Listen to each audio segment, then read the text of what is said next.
I've had an issue come up with a couple of people that I'm coaching recently and thought I would address it. And it has to do with getting direct input from the people who are going to buy and use your product.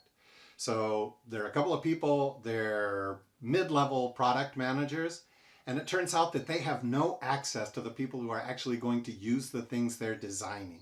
They're having to rely on internal teams like sales, customer success, what I call proxies.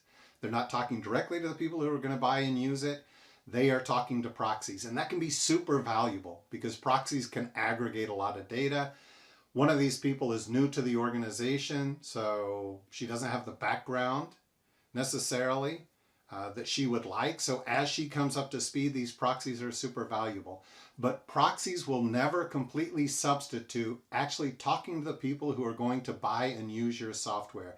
And the reason that I use this phrase, buy and use, is because a lot of people, especially in the B2C space, focus on talking to customers, people like end users. Let's say that, end users of your product. That is important.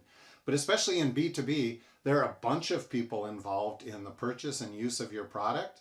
The people who are using it very often do not make the decision to buy it. They're not paying for it. So you have to think broadly. And as a product manager in those contexts, it is not enough to talk to proxies. Not enough even to talk to end users. You have to understand the buyer's journey, who is relevant.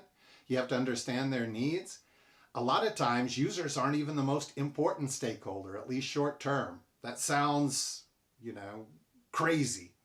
But the truth is, if you don't meet the needs of the buyers, end users will never even get exposed to your software. So you have to, or your product. So you have to think about those things. You have to think about who's going to buy it, who influences, who's going to be the administrator.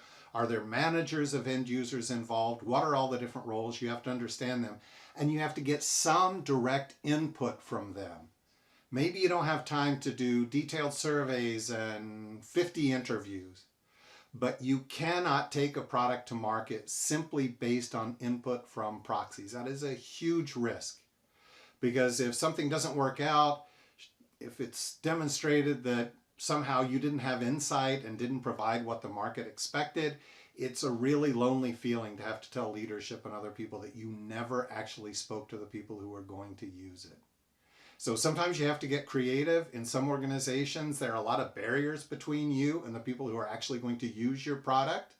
You will have to find ways around that. Maybe you won't get all the data that you want, but you should not ship a product if you haven't spoken directly, or even a feature, if you haven't spoken directly to the people who are going to use it. I hope this has been helpful.